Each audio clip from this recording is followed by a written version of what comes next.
కీర్తనలో దావీదు భక్తుడు మాట్లాడుతున్నాడు, నేను వేకువనే లేచెదను, నీ బలమును నీ ప్రసన్నతను నేను చూడాలని నిన్ను వెతుకుతున్నాను ప్రభువా. ఎంత ఆశ, ఎంత ఆశ. దేవుని వెతికే మనసు నీకుందా? ఆత్మ సంబంధమైన విషయాల్లో ఎంత ఎదగాలి నువ్వు? ఆత్మ సంబంధంగా నువ్వు ఎంత ఫలించాలి? ఇంకా ఆలు రాసే దగ్గరే, ఏబిసిలు రాసే దగ్గర ఉన్నావా? ఎల్కేజీ పిల్లలు రాస్తారు, 10th క్లాస్ పిల్లలు కూడా ఇంకా 1, 2, 3 ఏబిసి అని రాస్తూ ఉంటుంటే ఎలా ఉంటుంది మనకి? ఒరేయ్, నిన్ను ఇంత డబ్బులు పెట్టి ఖర్చు పెట్టి చదివిస్తుంటే చదువు రావట్లేదేంట్రా అని అనమా? పుట్టిన 1-2 సంవత్సరాల్లో పాల పీగ పట్టుకొని పిల్లలు తాగుతూ ఉంటే ఆనందపడతాం.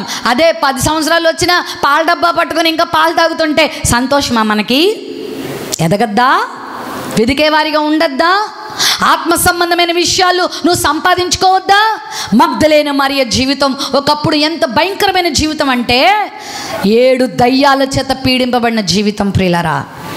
7 దయ్యాలు, 7 అనగా సంపూర్ణ సంఖ్యకు గుర్తు. అంటే 7 దయ్యాలంటే అన్ని దయ్యాలతో నింపబడిన జీవితం. ఆమె జీవితము వక్రకరమైనటువంటి జీవితం. ఆమె జీవితం పాపభూయిష్టమైన జీవితం. నిజమే, బైబిల్ చెప్తుంది ఏ భేదము లేదు, అందరూ పాపం చేసి దేవుని మహిమను ఏం చేస్తున్నారు? పోగొట్టుకున్నారు.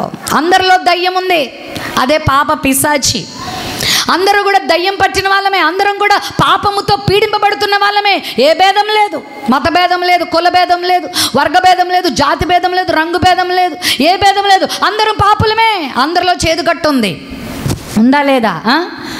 తెల్లగా ఉన్న వాళ్ళైనా, నల్లగా ఉన్న వాళ్ళమైనా, పొట్టిగా ఉన్న వాళ్ళైనా, పొడుగోళ్ళమైనా, చదువు ఉన్న వాళ్ళైనా, చదువు లేని వాళ్ళమైనా. మా తల్లి పూర్వీకులు ప్రతిరోజు ఉదయాన్నే లేచి వాళ్ళు చాలా దేవుళ్ళను, దేవతలను ఆరాధించారు. దేవతా భక్తి ఎక్కువ వాళ్ళకి. వాళ్ళు గుర్తించారు, మేము పాపులమని గుర్తించి ఉదయాన్నే లేచి మా అమ్మమ్మ గారు, వాళ్ళ మా జయజమ్మ వీళ్ళంతా కూడా తులసి దళం చుట్టూ తిరుగుతూ పాపోహం పాపకర్మ పాపాత్మ పాప సంభవ త్రాహిమాం కరుణాగత వత్సల యుగే యుగే అని ప్రార్థనలు చేసేవారు. దాని అర్థం ఏంటంటే సూర్యుడికి నమస్కారం పెడుతూ, ఓ సూర్య భగవంతుడా, నువ్వు ప్రపంచవంతుడికి వెలిగిస్తున్నావు కదా, మాలో కూడా పాపాంధకారం ఉంది, మాలో చీకటి ఉంది, మాలో పాప పిశాచి ఉంది. ఇదిగో నీ వెలుగును పంపించి మా అహం పాపం, మా కర్మల పాపం, మా జీవితం పాపం, పాపినైన మమ్మల్ని రక్షించు అని వాళ్ళు ప్రార్థన చేసేవాళ్ళు. మనిషిని పాప పిశాచి నుంచి రక్షించే వాళ్ళు ఎవరు? ఏ ప్రార్థనలు, ఏ ధర్మ కార్యాలు, మరి ఏ యొక్క పూజా కార్యక్రమాలు, ఏ యొక్క యజ్ఞాలు, యాగాలు మనిషి పాపమును తీసివేయలేదు. కానీ 2025 సంవత్సరాల క్రితం ఈ భూమి మీదకి పాపరహితుడుగా యేసుక్రీస్తు లోకానికి వచ్చాడు. హల్లెలూయా. పాపులను రక్షించుటకు క్రీస్తు యేసు లోకానికి, నీలో ఉన్న దయ్యముల నుండి విడుదల చేయటానికి, నీలో ఉన్న పాపపు దయ్యం, నీలో ఉన్న ఆ భయంకరమైనటువంటి స్వభావము. ఈరోజు మనిషి కొన్నిసార్లు మృగంగా మారిపోతున్నాడు. ఉదయం మధ్యాహ్నం కూడా చెప్పాను నేను. మనుషులు చంపుకునే అంత భయంకరమైనటువంటి సమాజంలో మనం జీవిస్తున్నాం. భయంకరమైన కోపముతో, పగతో, కక్షతో, కార్పణ్యాలతో, అక్రమ జీవితాలతో మనుషులు ఎందుకు జీవిస్తున్నారంటే మనుషుల పాపము ఉండడాన్ని బట్టే. ఇప్పుడు ఈ పాపం పోవాలంటే చెప్పండి, తలకాయ నొప్పి వస్తుంది. తలకాయ నొప్పి వస్తే తలకాయ నొప్పి తగ్గే సూత్రం వేయాలా, లేకపోతే తలకాయను బద్దలు కొట్టాలా? చెప్పండి. పాపం పోవాలంటే ఆ పాపము తీసే సాధనము కావాలి. పాపుల్ని చంపేస్తే కుదరదు. చాలామంది లోకానికి ఏమన్నారంటే దుష్ట శిక్షణ శిష్ట రక్షణ అన్నారు. పాపుల్ని సంహరిస్తాం, మంచి వాళ్ళని రక్షిస్తాం. అలా అయితే మనం అందరం చచ్చిపోవాలి. యేసుక్రీస్తు లోకానికి ఎందుకు వచ్చాడు తెలుసా? ఏ పాపము చేత అయితే నువ్వు నశించిపోతున్నావో, ఏ పాపము చేత అయితే నువ్వు దుఃఖపడుతున్నావో, ఏ పాపము చేత అయితే నిద్ర పట్టకుండా ఉన్నావో, ఏ పాపము చేత నీ కుటుంబం నాశనం అయిపోతుందో, ఏ పాపము చేత నీ ఆత్మ నశించిపోతుందో, ఏ పాపము చేత నీ జీవితం పరువు కోల్పోతుందో, ఏ పాపము చేత నువ్వు రోగం పాలైపోతున్నావో, ఏ పాపము చేత నిత్య నరకానికి వెళ్తున్నావో, ఏ పాపము చేత నిత్య రాజ్యాన్ని కోల్పోతున్నావో, ఆ పాపము నుండి నిన్ను విడిపించటానికి తానే నరావతారి లోకానికి వచ్చాడు. హల్లెలూయా. యేసుప్రభు పని పాట లేకుండా ఈ లోకానికి రాలే. యేసుప్రభును చూడగానే దయ్యములు గడగడ వణికేవి. ఇదిగో అనేకమైన జీవితాలు రక్షణ పొందాయి. యేసు అనే పేరుకి అర్థం ఏంటి? యేసు అనే పేరుకి అర్థం ఏంటి? రక్షకుడు. మత్తయి సువార్త 1:21 మాట చూస్తాం, తన ప్రజలను వారి పాపముల నుండి ఆయనే రక్షిస్తాడు గనుక ఆయనకి యేసు అనే పేరు పెడతారు. యేసు అనే పేరుకి అర్థం రక్షకుడు. ఆయన ఒక మతాలకి దేవుడు కాదు, క్రైస్తవ మతానికి దేవుడు కాదు. ఆయన అపోస్తలుల కార్యాలు 10:36 యేసుక్రీస్తు అందరికీ ప్రభువు, ఆయనకు కొందరికే కాదు దేవుడు. ఈ రాత్రి నీ జీవితంలో ఉన్న పాప పిశాచిని తీయటానికి యేసు ప్రభు లోకానికి వచ్చాడు. మగ్దలేన మరియ జీవితం 7 దయ్యాలతో నింపబడి శాంతి లేక, సమాధానం లేక, నెమ్మది లేక, రోడ్ల మీదే కొట్టుకుంటూ అనేక మందికి ఎంతో వికృతమైన ఆనందాన్ని పంచుతూ ఆమె జీవితం అనేకులకు అల్లరిగా మారిపోయి ఆమె జీవితం విలువలేందిగా పడున్నప్పుడు యేసుక్రీస్తు స్పర్శ ఆమె జీవితాన్ని మార్చింది. హల్లెలూయా. యేసయ్య మతాలు మార్చడానికి రాలేదు ప్రియులారా. యేసుప్రభు కులాలు విడగొట్టడానికి రాలేదు ప్రియులారా. చాలామంది యేసుప్రభుని అపార్థం చేసుకుంటున్నారు. యేసుప్రభు ఎవరో దేవుడు, తక్కువ వాళ్ళ దేవుడు, అమెరికా వాళ్ళ దేవుడు. ఆ దేవుడి కాదండి, ఆయన నిన్ను నన్ను రక్షించడానికి వచ్చాడు. ఒక నదిలో మునిగిపోతున్నవాడు నాకు సౌత్ ఇండియా షాపింగ్కి వెళ్ళి బట్టలు తీసుకురండి, లేకపోతే ఒక కిలో బంగారం ఇవ్వండి, లేకపోతే 1,00,000 రూపాయలు ఇవ్వండి అని అరుస్తాడా? నదిలో మునిగిపోతున్నవాడు ఏమని అరుస్తాడు? వాడి భాష ఏదైనా రక్షించండి అని అరుస్తాడు. ఒక అగ్నిలో తగలబడిపోతున్నవాడు, ఒక ఇల్లు కాలిపోతుంటే అందులో ఎవరైనా ఉండిపోయారు అనుకోండి, వాళ్ళు ఏమని అరుస్తారు? ఇదే అడుగుతారు, మమ్మల్ని రక్షించండి. అవును, ఈ లోకానికి ఏం కావాలంటే రక్షణ కావాలి. పాప పిశాచి అందరినీ బిగబట్టింది. అందుకే ఈరోజు మనుషులకి శాంతి లేదు. ఎంత డబ్బు సంపాదిస్తున్నా, ఎంత జ్ఞానం సంపాదిస్తున్నా, ఎంత మరి ఉన్నతమైన హోదాలు సంపాదిస్తున్నా మనుషులకు నిద్ర పట్టట్లేదు. పెద్ద పెద్ద ధనవంతులు ఆత్మహత్యలు చేసుకుని చనిపోతున్నారు. ఎంతోమంది డబ్బు కోసం, లోకంలో ఉన్న ఆనందాల కోసం మరి పరితపించి చివరికి జీవితాలు నాశనం చేసుకున్న వాళ్ళు మనం చాలామందిని చూస్తున్నాం. మైకేల్ జాక్సన్ అని ఒక ఆయన ఉన్నాడు, డ్యాన్స్ వేస్తే మెరుపు తీగలాగా వేస్తాడు. ఎన్ని కోట్ల మంది ఆయనకి ఫ్యాన్స్ ఉన్నారంటే ప్రపంచవ్యాప్తంగా కొన్ని కోట్ల మంది జనాల్ని సంపాదించుకున్నాడు, డబ్బును సంపాదించుకున్నాడు. అతడు కనుక కూర్చొని లెక్క పెట్టుకుంటే తన డబ్బుని కొన్ని తరతరాలు లెక్క పెట్టినా తరగదు, అంత డబ్బు సంపాదించాడు, పేరు సంపాదించాడు. అమెరికా దేశంలో కాలిఫోర్నియా రాష్ట్రంలో 3,000 ఎకరాలు సంపాదించి పెద్ద ఇల్లు, ఎస్టేట్ కట్టాడు. అతడు ఎక్కడికి వెళ్తే అక్కడికి అమెరికా ప్రెసిడెంట్ కూడా ఉండరు, అంత క్యాన్వై వస్తుంది ఆయన వెనకాల. కొన్ని 100 కార్లు తనకి ఎస్కాట్, పోలీస్ బందోబస్తు, డాక్టర్లు తన వెనకాల చుట్టూ తిరుగుతారు.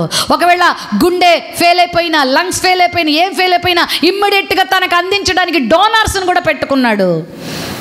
ఎంత డబ్బు కలిగి ఉన్నాడో. చాలా తక్కువ వయసులోనే మిస్టీరియస్గా చచ్చిపోయాడు. చివరి ఇంటర్వ్యూలో ఏడ్చుకుంటూ ఇంటర్వ్యూ చేశాడు. ఏమన్నాడో తెలుసా? ఈ ప్రపంచంలో నాకు కొదువైనది ఏదీ లేదు, ఒక్క శాంతి సమాధానం తప్ప. నాకు శాంతి లేదు, నాకు సమాధానం లేదు, నాకు నెమ్మది లేదు. చాలామంది అనుకుంటారు నాకున్న డబ్బుతో నేను బ్రతికేస్తాను. లేదన్నా, నీ డబ్బు నిన్ను వదిలిపెట్టి వెళ్ళిపోయే రోజు రాబోతా ఉంది. చాలామంది తమ బలమును నమ్ముకుంటారు. మాకెంత బలం ఉందో చూడు, బలముతో ఏదైనా సాధిస్తామని. 104 డిగ్రీలు జ్వరం వస్తే నీ బలం ఏంటో నీకే అర్థమైద్ది. 100 మంది 2-3 పైకి లేపాలి నిన్ను. నీ బలం ఎక్కడుంది? చాలామంది తమ అందచందాలను చూసి విర్రవీగిపోతూ ఉంటారు. నీ అందం నిన్ను రక్షిస్తుందా? ఎంతమంది అందగాళ్ళు ఈరోజు బికారిగా మారి రోడ్ల మీద అడుక్కుంటున్న వాళ్ళగా మారారో ఎంతోమంది నేను చూపించగలను. నీ అందము నిన్ను కాపాడుతుందా? దేనిని బట్టి నేను అతిశయించడానికి లేదు. మరి చాలామంది వాళ్ళ కులాన్ని బట్టి, బంధువులను బట్టి అతిశయపడతారు. నేను చిటికేశానంటే నా వెనకాల ఎంతమంది వస్తారో నువ్వు అనుకుంటున్నావు. బెల్లం చుట్టూ ఈగలే.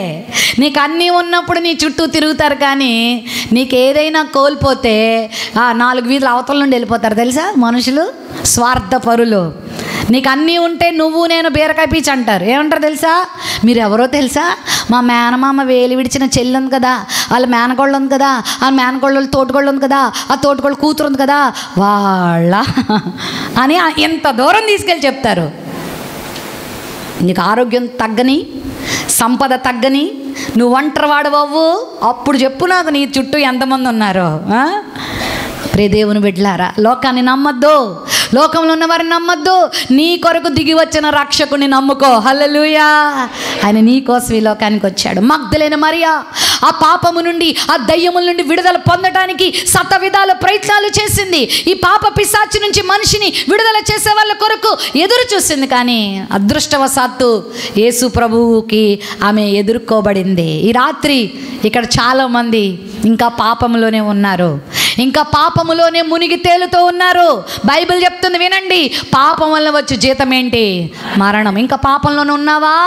ఎన్ని ప్రసంగాలు వింటున్నా, ఎన్ని హెచ్చరికలు చేస్తున్నా, ఎంతమంది గద్దిస్తున్నా, నా ఇష్టం అండి, నా జీవితం అండి, వీళ్ళు ఇలాగే చెప్తారండి, వీళ్ళకి పని పాట ఏమి లేదండి, ఇలా చెప్పుకోకపోతే వీళ్ళకి బువ్వ రాదండి అనుకుంటున్నావా? మాకు బొవ్వ వచ్చే పని కాదు. ఇదిగో బైబిల్ చెప్తున్న మాట, పాపములో గనక నువ్వు జీవిస్తే మరణము కాసుకుని ఉంది. మాది రాజమండ్రి, మీకు తెలుసు కదా, ప్రక్కన రంపచోడవరం, మారేడుమిల్లి, చట్లవాడ ప్రాంతాలు. మా చిన్నతనంలో మా నాన్నగారితో పాటు వెళ్ళేవాళ్ళం మేము మీటింగ్లు తీసుకెళ్తూ ఉంటే. అప్పుడు అక్కడ సేవ చేస్తున్న పాస్టర్ గారు ఒక సన్నివేశం చెప్పారు. మా ఏరియాలో ఒక యవనస్తుడు ఒకసారి ఒక అడవిలో, అవన్నీ అడవులు లేవు, అవన్నీ కూడా చాలా భయంకరమైన కీకారని, ఇప్పుడు కొంచెం పర్వాలేదు, అంతా కూడా మంచిగా చేస్తున్నారు. ఒక చిన్న పులి పిల్ల దొరికితే ఇంటికి పట్టుకొచ్చాడు. పులి చాలా క్రూరమైంది కదా, క్రూర జంతువు అది.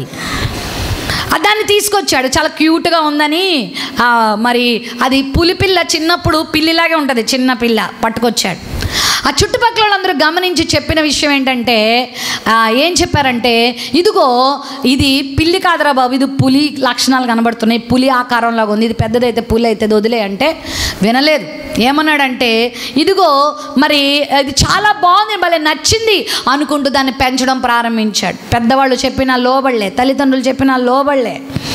చివరికి అది పెరిగి పెద్దదవుతూ వచ్చింది. పెరుగుతున్న కొద్దీ చెప్తానే ఉన్నారు, ఒరే ఇది పెరుగుతుంది, ఇది పులిరా బాబు, నిన్ను ఏదో ఒక రోజు ఇది మీదకి వచ్చి దాడి చేస్తుంది, నిన్ను మరి చంపివేస్తుంది అంటే ఆ పిల్లవాడు వినలే. దానికి అందమైన పేరు పెట్టుకొని రోజు దానితో సహవాసం చేస్తున్నాడు, దానితో పాటు జీవిస్తున్నాడు, దాంతోపాటు తింటున్నాడు, దాంతోపాటు తిరుగుతున్నాడు. ఎంతమంది చెప్పినా వినలేదు. ఇది కొంచెం యవ్వనంలోకి వచ్చింది. చిన్నగా ఉన్నప్పుడు బాగానే సహకరించింది, రా అంటే వచ్చింది, సిట్ అంటే సిట్టు, స్టాండ్ అంటే స్టాండ్, గో అంటే గో, కమ్ అంటే కమ్ము, మాట బాగానే విన్నది. ఇది పెద్దదయ్యే కొద్దీ దానిలో కొంచెం యవ్వనంలోకి వచ్చింది, దానిలోకి అసలైన క్రూరత్వం దానిలో ప్రవేశించింది. ఒకరోజు ఏదో ఒక పండు కోసుకుంటూ ఉన్నప్పుడు ఆ పిల్లగాడికి చెయ్యి తెగింది. చెయ్యి తెగి ఆ రక్తపు చుక్కలు నేల మీద ఒలికాయి. అప్పటి వరకు దానికి రక్తం ఇంకా టేస్ట్ చేయలే, ఎందుకంటే అడవిలో ఉంటే తోటి జంతువుల్ని చంపుకొని తింటుంది కాబట్టి దానికి అది అలవాటు అయిపోయేది. అది మనుషుల్లో ఉందేమో దానికి ఇంతవరకు తెలియలేదు. ఎప్పుడైతే ఆ మనిషి రక్తము చుక్కలది నాకిందో దానిలో దాని స్వభావం బయటికి, క్రూరత్వం బయటకు వచ్చి, అరే ఇంతకాలం వీడు నన్ను పరుపు మీద పడుకోబెట్టాడు, పాలు తాగిచ్చాడు, మాంసం మొక్కలు పెట్టాడు, ఇంటిలో ఏసీ రూమ్లో పెట్టాడు, అంటే మంచి వసతి కల్పించాడు, ఇంత చేశాడే అనే జాలి ఇంత కూడా చూపకుండా ఎప్పుడైతే రక్తపు చొక్కలు రుచి చూసిందో, వావ్ మనిషి రక్తం ఇంత టేస్ట్గా ఉంటుందా అని అమాంతంగా అంతవరకు పెంచిన వాడి మీదే మొదటి దాడి చేసింది. పీక పట్టింది, కొరికింది, రక్తం త్రాగడం మొదలెట్టింది. అరుస్తున్నాడు, ఓ నాన్న అమ్మ త్వరగా రండి. త్వరగా వచ్చేసరికి దాని క్రూరత్వాన్ని చూసి అందరూ అక్కడ జడిసిపోయారు. రక్షించడానికి ప్రయత్నం చేశారు కానీ ఎవరి వల్ల కాలేదు. వాడిని అక్కడే చీల్చి వేసి చంపి వేసింది. ప్రియులారా, ఒక పాపము ఒక పులి లాంటిదే. అది నిన్ను కీడు చేయకుండా వదలదు. బాగా త్రాగుతారు త్రాగుతారు త్రాగుతారు. ఎవరైనా చెప్తే ఎందుకు బాబు అలా తాగుతున్నావంటే, నువ్వెవరో నాకు చెప్పడానికి, నా జీవితం నా ఇష్టం, నా డబ్బులు నా ఇష్టం అంటూ తల్లిని ఎదిరిస్తారు, తండ్రిని ఎదిరిస్తారు, భార్యని ఎదిరిస్తారు, లెక్కే చేయరు. చివరికి ఆ పాపము బైబిల్ చెప్తుంది, మీరు సామెతల గ్రంథం 23వ అధ్యాయం తర్వాత వెళ్ళి చదవండి, కట్ల పాము వల్ల అది నిన్ను ఏం చేస్తుందంట, కాటు వేస్తుంది, నీ ఆరోగ్యాన్ని పాడు చేస్తుంది, నీ జీవితాన్ని పాడు చేస్తుంది. చాలామంది త్రాగుబోతులు ఇల్లు నాకు తెలుసు. అక్కడ దాకా ఎందుకు, మా తాత జీవితమే తెలుసు. మా డాడీ చెప్తారు, త్రాగి ఇంటికి వచ్చి మా నాయనమ్మని చిత్త కొడితే ఒళ్ళంతా గాయాలు, రక్తాలు. తెల్లారి లేచి మళ్ళీ ఒక ఆయమ్మ డ్యూటీ చేసుకునేది, ఇల్లును పోషించుకోవాలి, ఆ డబ్బులు కూడా పట్టుకెళ్ళిపోయి త్రాగేవాడు. మా డాడీ వాళ్ళకి సరైన ఆహారం ఉండేది కాదు, సరైన వస్త్రాలు ఉండేవి కాదంట. మత్తు తగ్గిన తర్వాత, నాన్న ఎందుకు నాన్న ఇలా తాగుతున్నావు, రాత్రంతా నిద్ర లేదు, నువ్వు మా అమ్మను కొట్టావు. అమ్మను కొడుతుంటే పిల్లలు పారిపోయి ఆ పక్కన ఈ పక్కనకి వెళ్ళిపోయి దాక్కునేవారంట. వాళ్ళు వీళ్ళు తలుపులు వేసేసుకుంటే ఆ అరుగుల మీద పడుకుని వచ్చేవారంట. మా డాడీ వాళ్ళు చెప్పేవాళ్ళు. మా నాయనమ్మ అలా దెబ్బలు తిని ఆ గుమ్మం బయట తోసేస్తే ఆ గుమ్మం బయట అలాగా ఆదరణ లేకుండా పడి ఉండేదంట. తెల్లారిన తర్వాత మత్తు తగ్గిన తర్వాత మా డాడీ వెళ్ళి అడిగేవాడంట, నాన్న నువ్వు ఇలా చేస్తున్నావు, చూడు పక్కోళ్ళు చూడు ఎంత బాగా అన్నం తింటున్నారో, వాళ్ళ బట్టలు చూడు, మా బట్టలు చూడు ఎప్పుడు చిరిగిపోయినట్టుగా ఉన్నాయి, మా జీవితం ఏంటి నాన్న, ఎందుకు నాన్న తాగుతున్నావంటే ఆ పిల్లల్ని పిలిచి వాళ్ళ మీద నెత్తి మీద ఒట్టేసి, నీ మీద ఒట్టురా, చెల్లి మీద ఒట్టురా, ఇంకెప్పుడు తాగనరా అనేవాడంట. రాత్రికి మళ్ళీ 4 గ్లాసులు ఎక్కువ వేసుకొచ్చేవాడంట. బైబిల్ చెప్తుంది, పాపము చేయువాడు పాపమునకు దాసుడు. పాపము నిన్ను బంధించి వేస్తుంది. పాపము నిన్ను ఎలా చేస్తుందంటే ఒక బానిసగా వాడుకుంటుంది. ఎందుకన్నా అలా ధూమపానం చేస్తావు, ఆ చుట్టు ఎందుకు తాగుతావు, ఆ సిగరెట్ ఎందుకు తాగుతావు అని అంటే ఏమంటాడు అంటే నా ఇష్టం అంటాడు. లంగ్స్ పాడైపోయి లంగ్ క్యాన్సర్ వచ్చి దగ్గుతుంటే, మరి ఇంతంత రక్తం పడుతుంటే అప్పుడు అయ్యో అని ఏడుస్తూ ఉంటారు. బాధాకరమైన విషయం చెప్పనా, మీ ఊర్లో ఏమో కానీ హైదరాబాద్లో కొన్ని దృశ్యాలు చూస్తుంటే ఒక దేవుని సేవకురాలిగా చాలా ఏడుపు వస్తూ ఉంది. ఆడపిల్లలు కూడా తాగుతున్నారు. చదువుకుంటారని హైదరాబాద్కు పంపిస్తే, సిటీలకు పంపిస్తే, మొన్న నేను వాకింగ్కి వెళ్ళి వస్తున్నా, నేను మా పాస్టర్ గారు మా పాప నడుచుకుంటూ వస్తూ ఉంటే ఈవినింగ్ టైంలో 2-3 ఆడపిల్లలు చక్కగా బండి మీద కూర్చొని సిగ్గు లేకుండా సిగరెట్లు తాగుతున్నారండి. ఎంత బాధాకరమైన విషయం. తల్లిదండ్రులు ఇక్కడ కూలి పని చేసి పిల్లల్ని బాగా చదివించుకోవాలని పట్టణాలకు పంపిస్తుంటే, అందరూ కాదులే, కొంతమంది చేసే పనులు. పాపమునకు బానిసం అవుతున్నావా, చెడు స్నేహాలకు బానిసం అవుతున్నావా, లైంగిక పాపాలకు బానిసం అవుతున్నావా, వ్యభిచారాలకు, జారత్వాలకు, ఈ టీవీలు చూసి, ఈ చూడకూడని దృశ్యాలు ఈ ఫోన్లలో చూసి ఈరోజు మనుషుల కళ్ళు పాడైపోతున్నాయి, మనుషుల మైండ్ పాడైపోతుంది. ఒక స్త్రీని ఒక తల్లిగా, ఒక చెల్లిగా, ఒక అక్కలా చూడలేకపోతున్నారు. ఒక పురుషుడిని ఒక తండ్రిలా, ఒక అన్నలా, ఒక తమ్మునిలా, ఒక కొడుకులా చూడలేకపోతున్న సమాజంలో మనం ఉన్నాం. పాపం అదొక దయ్యం, అదొక పిశాచి. పట్టింపబడి ఉన్నావా ఈ రాత్రి? ఒకవేళ ఇదే పాపంలో నువ్వు ఉంటే, ఇదిగో పాపం వల్ల వచ్చే జీతము మరణం. నీకు మరణము సమీపించబడి ఉంది. మరణం అంటే ఏదో మామూలు చావు కాదు. 2 మరణాలు ఉన్నాయి. ఒకటి ఇదిగో శారీరక మరణము, రెండోది నిత్య నరకం. 6 అగ్ని గుండెలకు వెళ్తావు. నీ ఆత్మ యుగ యుగాలు అక్కడికి వెళ్తుంది. నమ్ముతున్నారా? నీ శరీరంలో ఉన్న జీవితం చాలా స్వల్పమే. 30, 40, 50, 60, 70, 80 అంతే. మనిషి ఆయుష్కాలం ఎంత? 70. ఈ ఆయుష్కాలం కోసం ఎన్ని తిప్పలో, మనకి ఎన్ని ఆశలో, ఎంత బతికి ఉట్టు కట్టుకుని ఊరేగిపోతాం అనుకుంటాం. మనం ఎప్పుడు పోతామో మనకు తెలీదు. నీ ప్రాణం ఎప్పుడు వెళ్ళిపోతుందో నీకు తెలీదు. మనుషుడా నువ్వు ఏ పార్టీ వాడు అన్నాడు, ఇంతలో కనబడి అంతలో మాయమయ్యే నీ టావరి వంటి వాడు. నేను మాట్లాడుతూ కూడా నా ప్రాణం పోవచ్చు, నాకు తెలీదు. I don't know. రిక్షా నడుపుతూ మా ఇంటి ముందు, మా కళ్ళ ముందే ఒక ఆయన రిక్షా తోసుకుంటూ అలా కూర్చుండిపోయాడు. ఏంటి ఇలా కూర్చుండిపోయాడు? తాత అనుకొని పరిగెత్తుకుని వెళ్తే కదలట్లే. ఒక ఆర్ఎంపీ డాక్టర్ని పిలిపించుకుని వస్తే చచ్చిపోయి 10 నిమిషాలు అయిందన్నాడు. రిక్షా నడుపుతూ చచ్చిపోతారా? భయంకరమైనటువంటి మరణపు కోరల్లో మనిషి ఉన్నాడని ఎప్పుడు మర్చిపోవద్దు. అతిశయించడానికి ఏమీ లేదు. నేనింత ఏమీ లేదు నీ దగ్గర. దేవుడు ఊపిరిస్తున్నాడు కాబట్టి బ్రతుకుతున్నాం మనం. Amen hallelujah. ఈ ఊపిరి ఎవరిదమ్మా? డాక్టర్ గారు ఇచ్చిందా? డాక్టర్ గారికి లేదు స్కోపు. డాక్టర్ గారు మొన్న మెహదీపట్నంలో వాక్యం చెప్పడానికి వెళ్తే అక్కడ ఒక ఆంటీ వచ్చింది, ఏడ్చుకుంటూ ఒక మాట చెప్తుంది, నా కుమారుణ్ణి కార్డియాలజిస్ట్ చేయించానమ్మా. ఎంత కష్టపడి చదివించానంటే, లక్షలు ఖర్చు పెట్టి డాక్టర్ని చదివించాను, కార్డియాలజిస్ట్ చేశాను. కార్డియాలజిస్ట్ అంటే గుండె వ్యాధుల నిపుణుడు అనమాట. బోల్ డబ్బు సంపాదిస్తున్నాడు. గుండె ఆపరేషన్ చేస్తున్నాడు ఒక ఆయనకి. ఆయన గుండెపోటు వచ్చింది. గుండె ఆపరేషన్ చేస్తుంటే డాక్టర్ గారికి ఏమొచ్చిందంట? గుండెపోటు వచ్చింది. ఇంకా డాక్టర్ గారికి గుండె ఉంటుంది కదా, గుండెపోటు వచ్చింది. ఆ పేషెంట్ సంగతి ఏమో కానీ గబగబా ఈ డాక్టర్ గారులందరూ ఈయన్ని పక్కన ఒక బెడ్ పెట్టి అక్కడ పడుకోబెట్టి వైద్యం చేశారు. లాభం లేదు. 2 నిమిషాల్లో చనిపోయాడు. ఆయుష్ ఇచ్చేది ఎవరు? అంతే, నీదేం కాదు. నేను చికెన్ బిర్యానీ, మటన్ బిర్యానీ తింటున్నా, డ్రై ఫ్రూట్లు బాగా తింటున్నా, మల్టీవిటమిన్ ట్యాబ్లెట్లు వేసుకుంటున్నా, లేకపోతే మాది ఆ కులం, మాది మతం, మాది ఆ జాతి, మాది రంగు, నాకు ఇంత డబ్బు ఉంది అందుకు బతుకుతున్నా అని ఎప్పుడు అనుకోవద్దు. బ్రతుకుతున్న ప్రతి ఒక్కరూ దేవునికి కృతజ్ఞతలు చెప్పాల్సిందే. ఆమెన్, హల్లెలూయా. బ్రతుకుతున్న ప్రతి శ్వాస, ఊపిరి ఎవరిది? నీది కాదు, ఆయనదే. కృతజ్ఞత కలిగండి. ఈ జీవితం చాలా స్వల్పమైనది. ఇప్పుడు డాక్టర్లు చెప్తున్నారు మనిషి ఆయుష్కాలం అట 40 సంవత్సరాలకు పడిపోయింది. 40 సంవత్సరాలు బ్రతికితే మనం బతికేసాం అని అర్థం. కరోనా తర్వాత మనిషికి ఇమ్యూనిటీ బాగా తగ్గిపోయింది. ఇప్పుడు ఈజీగా కార్డియాక్ అరెస్ట్లు అయిపోతున్నాయి, బ్రెయిన్ స్ట్రోక్స్ వచ్చేస్తున్నాయి. ఎందుకు చచ్చిపోతున్నారు కూడా తెలియట్లేదు, అలా రాలిపోతున్నారు. బలంగా ఉన్నవాళ్ళే, ఆరోగ్యంగా ఉన్నవాళ్ళే, వయసులో ఉన్నవాళ్ళే. ఇమ్యూనిటీ లేదు.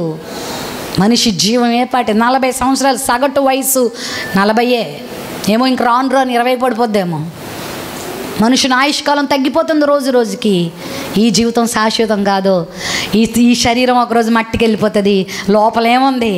ఆత్మ ఉంది. ఈ ఆత్మ గురించి ఆలోచన చేయి. ఈ మీటింగ్లు అందుకోసమే. నీ ఆత్మ గురించి ఆలోచించుకుంటావనే. నీ ఆత్మ రక్షణ పొందిందా? నీ ఆత్మ యేసు ప్రభుని అంగీకరించిందా? నీ ఆత్మీయ జీవితంలో యేసు ప్రభు వచ్చారా? 3:20 ప్రకటన గ్రంథంలో అంటున్నాడు, ఇదిగో నేను తలుపు నొద్ద నిలబడి తట్టుచున్నాను, ఎవరైనా నా స్వరం విని తలుపు తీస్తే నేను లోపలికి వస్తాను.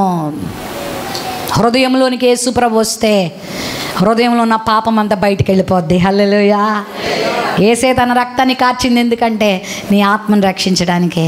ఈ ఆత్మ నువ్వు ఈ శరీరాన్ని వదిలిన తర్వాత నిత్య నరకమా, నిత్య రాజ్యమా, పాతాళమా, పరదేశా, ఏది నిర్ణయించుకుంటావు ఈ రాత్రి?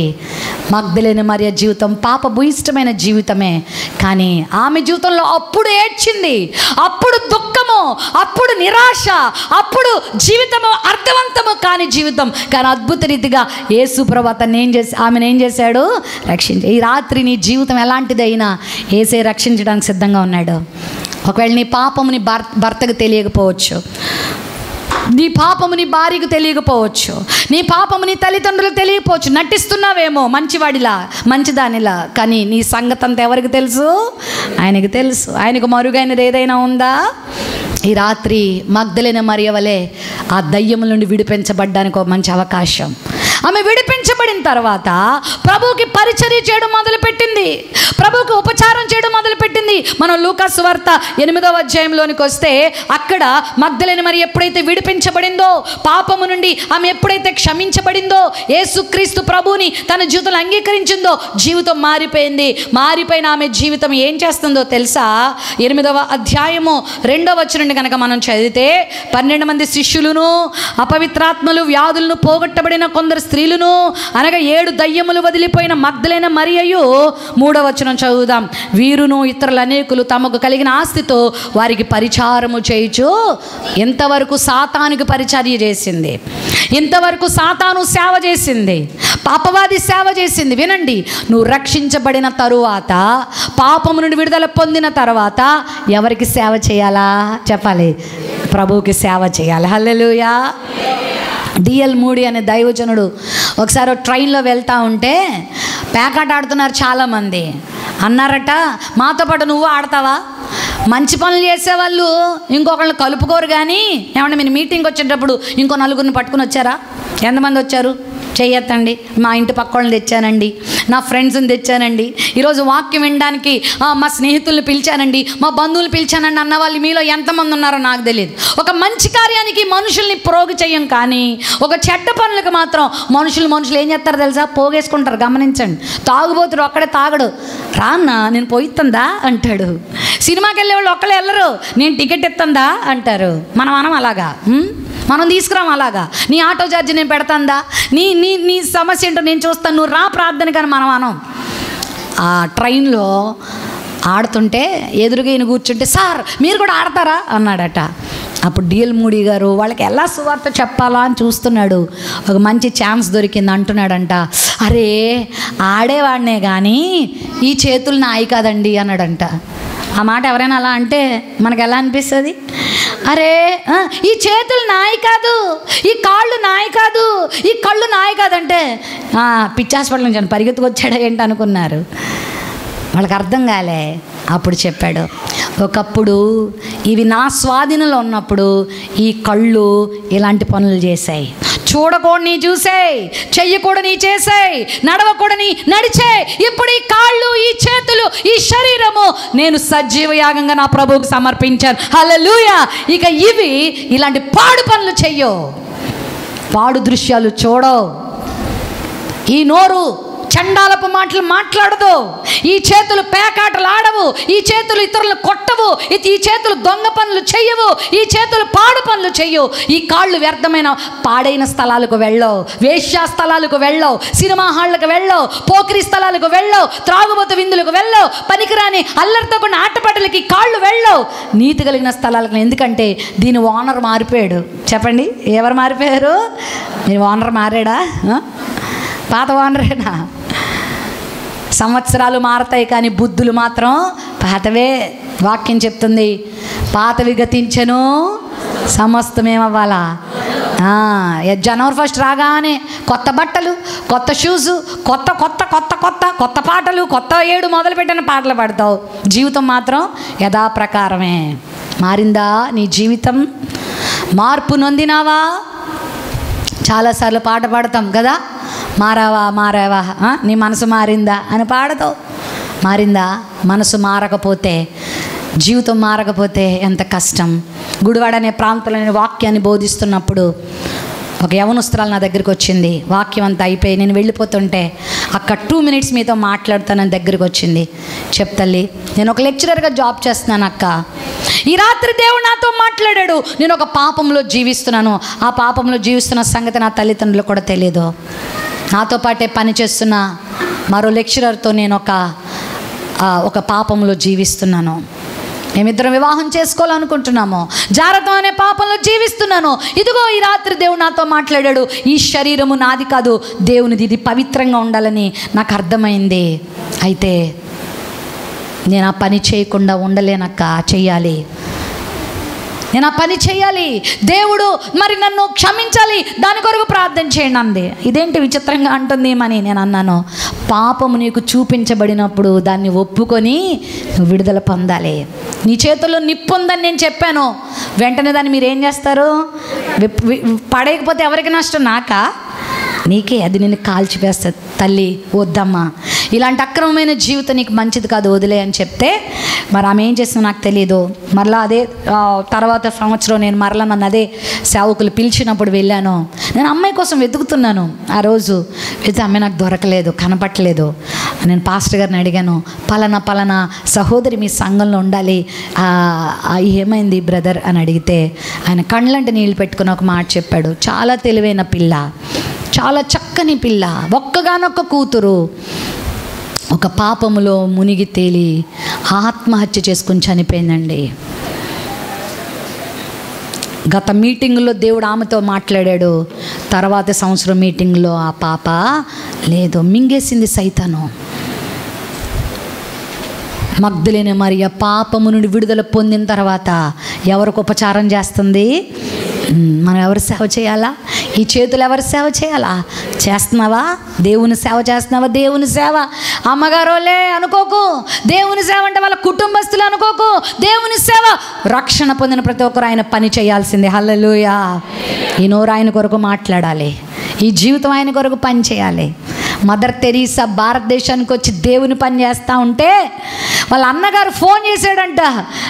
చెల్లమ్మా, ఉత్తరం రాశాడు, చెల్లమ్మా ఇదిగో అల్బేనియా మహారాజు దగ్గర నేను మంత్రి పదవి కలిగి ఉన్నాను, మంచి మంత్రి పదవి ఇప్పిస్తాందా, ఎందుకు ఆ సేవని వెళ్ళిపోయావంటే మదర్ తెరీసా ఏమందో తెలుసా? అన్నయ్య నీకన్నా శ్రేష్టమైన జాబులో ఉన్నా నేను అన్నదంట. ఏం జాబు? భారతదేశంలో నీకేమన్నా మినిస్టర్ పదవి ఇచ్చారా? భారతదేశ ప్రభుత్వంలో కాదు, అల్బేనియా ప్రభుత్వంలో కాదు, అమెరికా ప్రభుత్వంలో కాదు, సాక్షాత్తు సృష్టికర్త సర్వాన్ని సృజించిన దేవాది దేవుని ప్రభుత్వంలో దేవుడు నాకు మంత్రి పదవి ఇచ్చాడు అందంట. హల్లెలూయా. దేవుని సేవ చేయడం అంటే ఈ ప్రపంచంలో ఒక అమెరికా ప్రెసిడెంట్ కన్నా విలువైన పని అది. ఆమేన్. హల్లెలూయా. చేస్తున్నామైన పని దేవుని కొరకు జీవితాలు అర్పిస్తున్నావా? 2013 సంవత్సరంలో నేను బీఈడి పూర్తి చేసుకున్నాను. నేను అనుకున్నాను ఒక బీఈడీ పూర్తి అయిపోయి టీచర్ని అయిపోదాం, తర్వాత ఎంఎస్సీ చేసి ఒక లెక్చరర్ని అయిపోయి బిందాస్గా కాలు మీద కాలు వేసుకొని హ్యాపీగా ఓ 70,000 80,000 సంపాదించి హ్యాపీగా బతుకుదాం అనుకున్నాను. ఎందుకంటే సేవలో మా నాన్నగారు వాళ్ళు పడుతున్న పరిస్థితులు చూసి భయం వేసేసింది నాకు. ఈ నిందలేంట్రా నాయన, ఈ అవమానాలు ఏంటి, రాత్రి పగలం తేడా లేకుండా. మరి ఉద్యోగస్తులకైతే 8 గంటల జాబ్ ఉంటుంది. దేవుని సేవ గారు ఒంట్లో బాగాలేదు ప్రార్థన చేయండి, అయ్యగారు మా పరిస్థితులు ఏందండి. కొన్నిసార్లు చెప్పాలా, దేవుని బిడ్డల కష్టాలన్నీ మీరు మర్చిపోతారేమో కానీ మా గుండెల్లోకి వచ్చేస్తాయి. అయ్యి నిద్ర పట్టదు. ప్రభా ఆ వ్యక్తి జీవితంలో కార్యం చేయి, ప్రభా ఆ యవనస్తుడి జీవితంలో మార్పు దయచేయి, ప్రభా వీరి జీవితంలో ఉన్న కష్టాల నుంచి విడిపించు. భారం గుండెల్లోకి వెళ్ళిపోద్ది తెలుసా. మా నాన్నగారు వాళ్ళు పడుతున్న బాధలు, తిండి లేక అప్పుడప్పుడు మా బాల్యంలో నాకు తెలుసు. మా నాన్నగారు మంచి ఉద్యోగం చేసేవారు, టెలికమ్యూనికేషన్స్లో మంచి ఉద్యోగం. ఇప్పుడు ఆ ఉద్యోగం చేస్తే మా డాడీ GM లెవెల్కి వెళ్ళిపోయేవాళ్ళు. ఆ రోజుల్లో పిలిచి ఉద్యోగం ఇచ్చేవారంట. SSLC చేశారు మా డాడీ, మంచి ఉద్యోగం ఇచ్చారు, టెలికాం డిపార్ట్మెంట్లో ఆపరేటర్ జాబ్ ఇచ్చారు. అది వదిలేశారు ప్రభు కోసం. మా అమ్మగారు కూడా చక్కని జీవితాన్ని ప్రభు కొరకు సమర్పించి ఆయన సేవకు తమ జీవితాలు అర్పించుకున్నారు. రాజమండ్రి పట్టణంలో 1980లో వాళ్ళ వివాహం జరిగింది. అప్పటి నుంచి వాళ్ళు దేవుని సేవలో తమ జీవితాన్ని నడిపిస్తూ ఉన్నప్పుడు, అమ్మో ఈ బాధలో మనకెందుకు రా నాయన. ఒకరోజు రాత్రి వేళ నేను ప్రార్థన చేస్తూ ఉన్నప్పుడు వాక్యాన్ని చదువుతూ, ప్రభా నా జీవితాన్ని నీకు అర్పిస్తున్నాను, ఏం చేయాలి నా జీవితం ద్వారా, నువ్వు నన్ను ఎందుకు ఈ లోకానికి పంపించావు, ఎందుకు నన్ను రక్షించుకున్నావు అని దేవుని సన్నిధిలో ప్రార్థన చేస్తున్నప్పుడు ప్రభు నాతో మాట్లాడుతున్నాడు. అమ్మా, టీచర్లు చాలామంది ఉన్నారు, లెక్చరర్లు చాలామంది ఉన్నారు, డాక్టర్లు ఉన్నారు, ఇంజనీర్లు ఉన్నారు, నిజమైన సేవ చేసే నా సేవకులు కరువైపోయారు. కోత ఎంతో విస్తారంగా ఉంది, కోసేవాళ్ళు లేరు, నువ్వు కూడా నా సేవ చేయవా. యేసయ్య కల్వరి ప్రేమ నా కళ్ళ ముందు నిలబడింది. కల్వరిలో యేసు ప్రభు తన రక్తాన్ని కారుస్తూ ఆయన యొక్క శ్రమను నా ముందుకు తీసుకొచ్చినప్పుడు, నా కొరకు ఇంత శ్రమ పడిన ప్రభువా, నా పాపముల నిమిత్తము, నా రోగముల నిమిత్తము ఇంతగా శ్రమ పడిన నా తండ్రి, నీ కొరకు నా జీవితాలు 1,000,000 జీవితాలు ఇచ్చిన నా జీవితం రుణం తీర్చుకోలేనైనా అని ఆ రాత్రి నా జీవితాన్ని నా ప్రభుకి ఇచ్చేసాను. హల్లెలూయా. నా బీఈడీ సర్టిఫికెట్లు ఎట్టిపోయినాయో, ఎంఎస్సీలో కూడా జాయిన్ అయ్యా, మ్యాథమెటిక్స్ ఫస్ట్ ఇయర్ చదివి పూర్తి చేసి సెకండ్ ఇయర్ చదువుతున్నా, అవన్నీ ఎక్కడ పడేశానో. ఆ రోజు నుంచి ఈ రోజు వరకు నా ప్రభు సేవలో కొనసాగుతున్నాను. హల్లెలూయా. నా జీవితం, నా స్పర్శ, నా ఆఖరి శ్వాస ఉన్నంత వరకు ఆయన కొరకే. నా 2 సహోదరులు, మా జాన్విస్లీ గారు అయితే ఏరోనాటికల్ ఇంజనీరింగ్ చదవాలని ఆశ, చాలా ఇంటెలిజెంట్ ఆయన. స్కూల్లో టీచర్లు కూడా ఆయన అడుగుతూ ఉండేవారు, వేస్లీ ఇది ఒకసారి చెప్పు అని అడిగి చెప్పించుకునేవారు.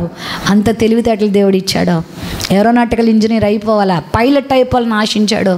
ప్రభు ఆయన కూడా తన సేవక పిలిపించుకున్నాడు. మా పాల్ ఇమాన్యుల్ గారు కూడా MBA చదివి ఫినాన్స్లో హెచ్ఆర్గా మరి వైజాగ్లో, హైదరాబాద్లో పిలిచి ఉద్యోగాలు చేయించుకునేవారు. మీరుంటే చాలామంది వస్తున్నారండి, రండి అని పెట్టుకుని ఆయనను వాడుకునేవారు. ఒకరోజు ఆయన కూడా ప్రభు సేవకు పిలుచుకున్నాడు. 3 మా జీవితాలని దేవునికి అర్పించాం. మాకు వచ్చిన స్పౌజెస్, మాకు వచ్చిన భాగస్వాములు కూడా దేవుని సేవకులే. మా తరతరాలు కూడా దేవుని సేవే. హల్లెలూయా. మాకు పుట్టిన పిల్లలు, నాకు ఇప్పుడు 2 పిల్లలు, పాప 10th క్లాస్కి వచ్చింది, బాబు 8th క్లాస్కి వచ్చాడు. వాళ్ళకి ఒకటే చెప్తాను, మీరు ఏం చదువుతారో నాకు అనవసరం, ఎంత చదువులు చదివినా మీరు చేయాల్సిందే ఎవరి సేవ? ఆయన సేవ చేయాల్సిందే. మీ బ్రతుకు ఆయనకు ఉపయోగపడాల్సిందే. నశించు ఆత్మలను రక్షించడానికి మన జీవితాలు వాడాలి. కొన్నిసార్లు అన్నీ సమకూడవు. రోజు మంచి నిద్ర ఉంటుంది అనుకోబాకండి, రోజు కడుపు నిండా ఆహారం ఉంటుంది అనుకోబాకండి, వెళ్ళిన చోట్లల్లా అమ్మగారిలాగా మమ్మల్ని మెచ్చుకునే వాళ్ళు ఉంటారు అనుకోబాకండి, పూలదండలు వేసేవాళ్ళు, సాల్వలు కప్పేవాళ్ళు ఉంటారు అనుకోకండి. ఎన్నో నిందలు మొయ్యాలి, ఎన్నో అవమానాలు మొయ్యాలి, ఎన్నోసార్లు ఒంటరితనాన్ని అనుభవించాలి. ఎందుకంటే అవన్నీ మన ప్రభు అనుభవించాడు. వాటన్నిటిలో తోడు కూడా ఎవరిస్తారు? ఆయన ఇస్తాడు. శ్రమైన, కష్టమైన, నిందైన. నేను ఎప్పుడో ఒక మాట నమ్ముతా, ప్రభువు నాకేదో చేస్తాడని నేను ఆయన సేవ చేయొద్దు. నాకు ఆయన చాలా చేశాడు కాబట్టి ఆయన రుణం తీర్చుకోవడానికి ఆయన సేవ చేయాలి. ఆమేన్. హల్లెలూయా. ఎన్నిచ్చాడు నీకు, ఎన్నిచ్చాడు. ఇతరులతో పోల్చుకుంటే నీకు ఎన్నిచ్చాడు. ఇంకా అది లేదు, ఇది లేదు, అది కావాలి, ఇది కావాలనే వెంపర్లాడుతున్నావు. నీకు ఎన్నిచ్చాడు చూడు ఒకసారి. నీలాంటి జీవితం కొన్ని కోట్ల మందికి లేదు. నీకు తెలుసా? ఇంకా నాకు వాళ్ళల్లా గది లేదు, నాకు కూడా కారు ఉంటేనా, నాకు కూడా పెద్ద ఇల్లు ఉంటేనా, ఉన్న వాటిని ఉపయోగించి చేయి, అప్పుడు దేవుడు లేని కూడా నీకు ఇస్తాడు. ఆమెన్, హల్లెలూయా. చెయ్యి ఆయన సేవ. ఈరోజు ఈ దినాల్లో ఆయన సేవ మనం అందరం చేయాలి. ఏదో ఒకళ్ళు ఇద్దరు ముగ్గురు కాదు. ఆయన సేవ చేస్తున్నావా? మధ్యాహ్నం ఒక అమ్మాయి నాతో మాట్లాడుతూ, అక్క నాకు భారం దేవుడు ఇచ్చాడు, నేను సువార్త, నాకు చాలా సంతోషం అనిపించింది ఆ పాప చెప్పిన మాట. సేవ నాకు మైక్ ఇవ్వనండి, సకీనా గ్లోరీ గారిలో దంచి కూడా ఎత్తాను నేను కూడా.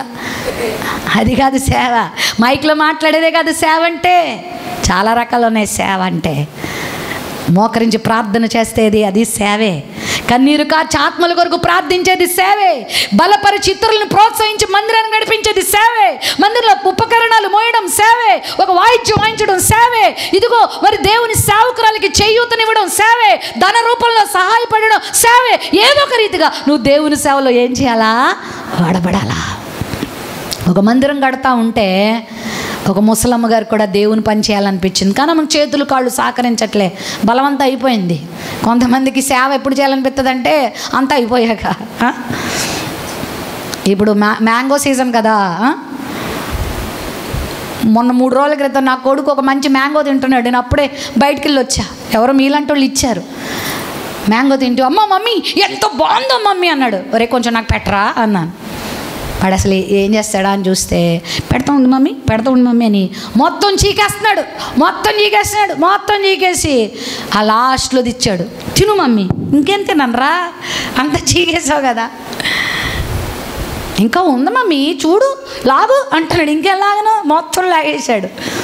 చాలాసార్లు మనం కూడా దేవునికి చీకేసి అంతా అవగొట్టేసి లోకానికి, స్నేహితులకి, బంధువులకి, అందరికి ఇచ్చి లాస్ట్లో ఇదిగో తనువు నాదిదిగో గై తీసుకో ప్రభా ఈ జీవితాన్ని.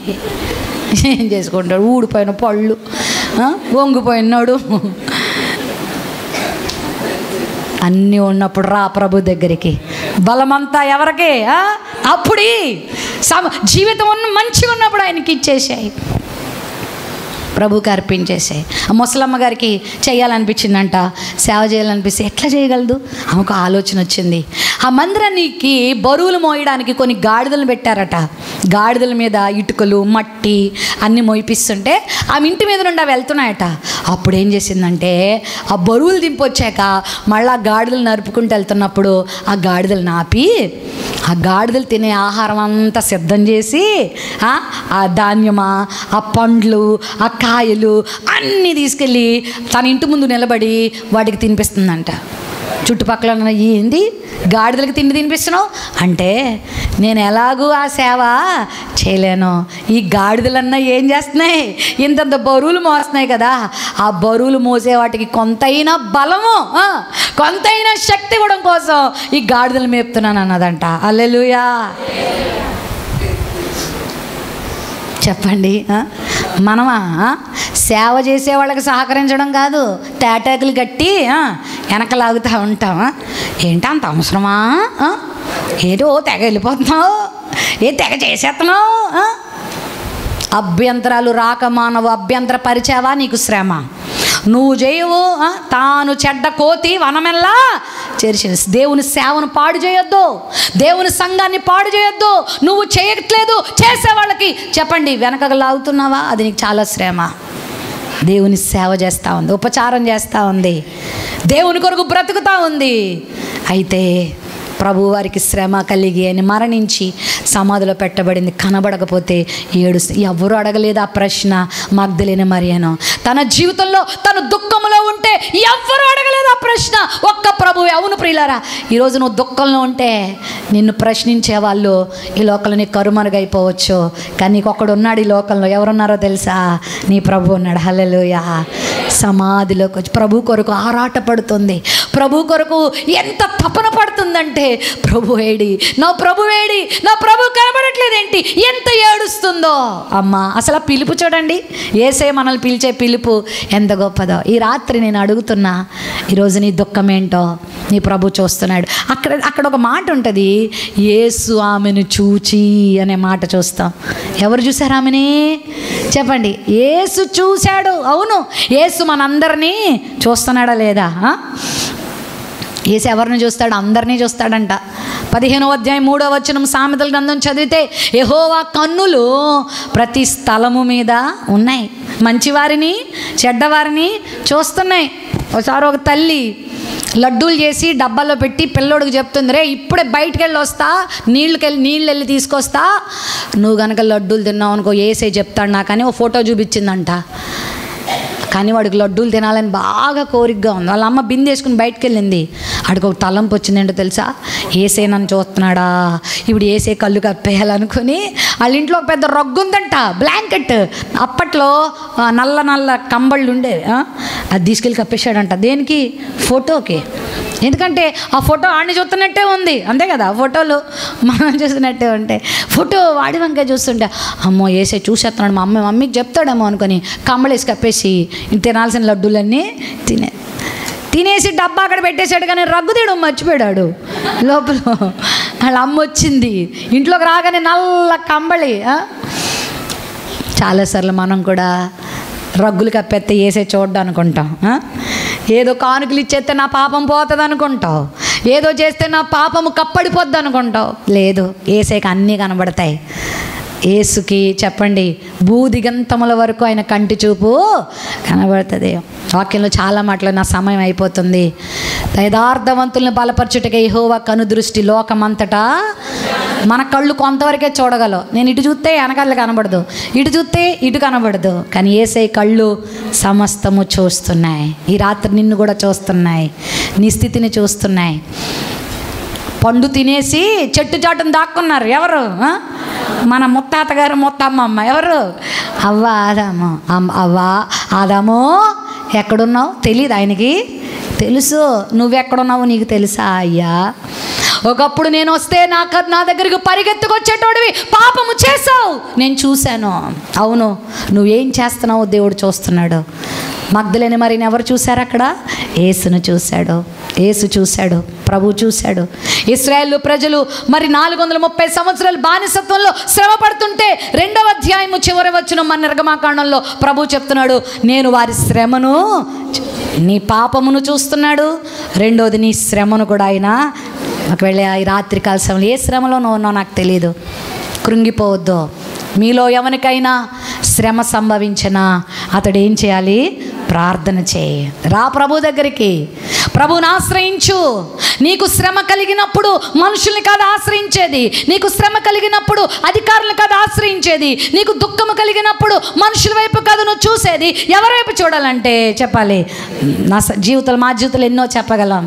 శ్రమ కలిగినప్పుడు ఆయన పాదాలు పట్టుకున్నప్పుడు ఎన్ని అద్భుతాలు, ఎన్ని ఆశ్చర్య కార్యాలు.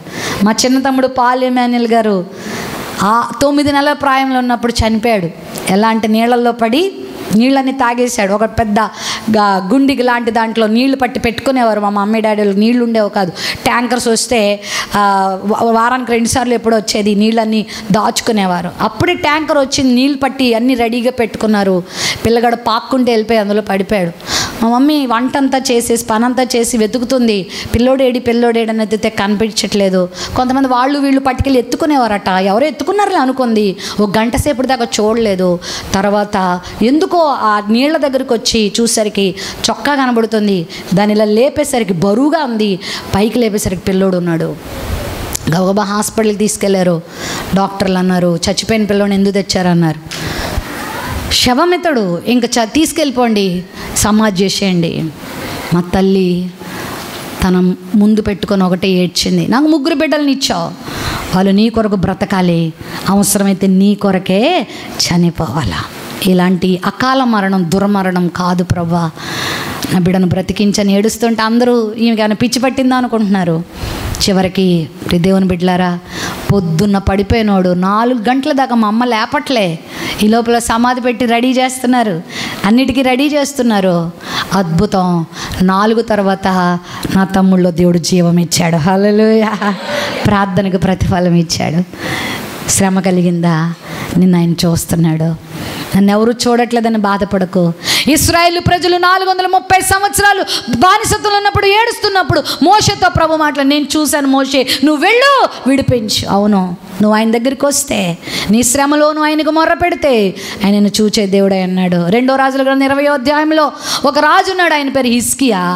మరణకరమైన రోగం వచ్చింది, నువ్వు చచ్చిపోతున్నావు, నీ ఇల్లు చక్కబెట్టుకున్నప్పుడు అతడు ఎవరి వైపు తిరిగాడు చెప్పండి?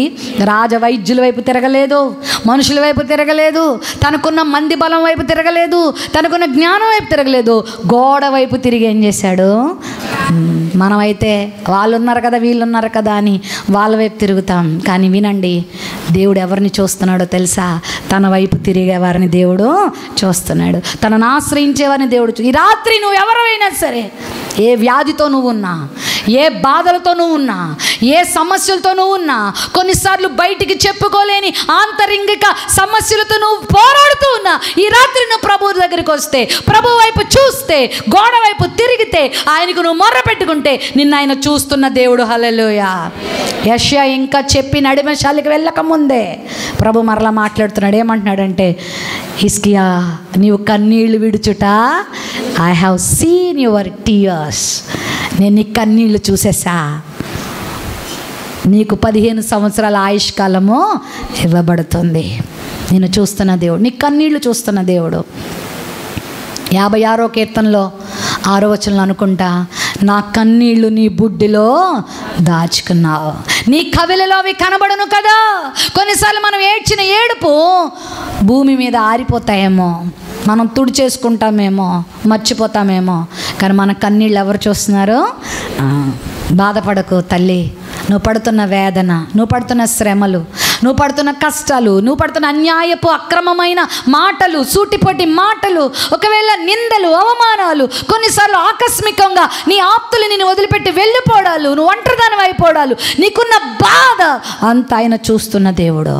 ఈ ఒంటరి గదుల్లో నువ్వు ఏడుస్తున్న ఏడుపు, నేను అంటాను, మనుషుల ముందు నువ్వు ఎన్ని ఏడుపు ఏడ్చినా వ్యర్థమైపోతాయి, కానీ నీ ప్రభువు ముందు నువ్వు ఏడ్చే ఏడుపు ఒక్క చుక్క కూడా వ్యర్థం అవ్వదు. హల్లెలూయా. దానికి దేవుడు విలువ కడతాడు, వెల కడతాడు. హిజ్కియా కన్నీళ్ళు దేవుడు చూశాడు, ప్రభువు చూస్తున్న దేవుడు. హాగరు ఒక పేరు పెట్టింది, ఏంటి? అరణ్యంలో ఎవరూ లేరు, దిక్కుమొక్కు లేకుండా ఆమె ఉన్నప్పుడు, ఆకలితో దాహముతో పరితపిస్తున్నప్పుడు అక్కడ ఒక పేరు పెట్టింది. ప్రభు చూశాడు, ఆమెకి నీళ్ళ ఊటనిచ్చాడు. నన్ను చూచుచున్న దేవుడవు నీవే, ఎల్రోయి అని పిలిచింది. నువ్వు సమస్యలో ఉన్నప్పుడు, కొరతలో ఉన్నప్పుడు నేను చూచే దేవుడు, నువ్వు ఇచ్చే కానుకలు చూచే దేవుడు, నువ్వు పడే శ్రమను చూచే దేవుడు. ఆ రోజు అన్నాడు 21వ అధ్యాయం లూకాసు వార్తలో, బీద విధవరాలు తెచ్చిన కానుకను ప్రభు చూశాడు. ధనవంతులు ఇస్తున్నది కూడా తేరిపార చూస్తున్నాడంట, బీద విధవరాలు ఇచ్చిన కానుకను కూడా దేవుడు చూస్తూ, నువ్వు ఇస్తున్న సేవ, నువ్వు చేస్తున్న సేవ ఆయన చూస్తున్నాడు, నువ్వు పడుతున్న నిందలు ఆయన చూస్తున్నాడు. నువ్వు అనుకోవచ్చు, నేను ఇంత ప్రయాసపడుతున్నా, నేను దేవునికి ఇంత ఇస్తున్నా, నేను ఇంత చేస్తున్నా, అమ్మగారు ఒక్కసారి కూడా నన్ను మెచ్చుకోలేదేంటి, నన్ను వాళ్ళు చూడలేదేంటి, వీళ్ళు చూడలేదేంటి, వీళ్ళు నన్ను ప్రశంసించలేదేంటి? నువ్వెప్పుడు అనుకోకో, నిన్ను చూస్తున్న వాళ్ళు ఎవరు? కొలసి పత్రికలు అంటాడు, మీరు ఏది చేసినా ప్రభు నిమిత్తం చేస్తున్నామని మనస్ఫూర్తిగా చేయండి. ఇంకో మాట చెప్తాను, ప్రార్థన చేసే వాళ్ళని కూడా దేవుడు చూస్తున్నాడు. హల్లెలూయా. 6:6 మత్తయి సువార్త. నీవు గదిలోనికి వెళ్ళి నువ్వు ప్రార్థన చేసినప్పుడు నీ తలుపు వేసుకుని రహస్యమందు చూచు నీ తండ్రికి ప్రార్థన చేయి. ప్రార్థన చేసే వాళ్ళు ఎవరు చూస్తున్నారు? ఎస్, నీ ప్రార్థన ఆయన చూస్తున్నాడు, నీ కన్నీటి ప్రార్థన ఆయన చూస్తున్నాడు, నీ ఉదయకాల ప్రార్థన ఆయన చూస్తున్నాడు, నీ ఒంటరి ప్రార్థన ఆయన చూస్తున్నాడు. ప్రార్థనకు ఆయన ఏమిస్తాడు? జవాబిస్తాడు. కొర్నేలి, నీ ప్రార్థనలు, నీ ధర్మ కార్యములు జ్ఞాపకార్థంగా ఎక్కడికి వచ్చాయి? నువ్వు చేసేవన్నీ దేవుడు చూస్తున్నాడు. బహుమానం ఇస్తాడా ఇవ్వడా? ప్రతిఫలం ఇస్తాడా ఇవ్వడా? అమ్మా ఎందుకు ఏడుస్తున్నావు? నేను ఇక్కడే ఉన్నాను. ఎక్కడున్నాడు ప్రభువు తెలుసా?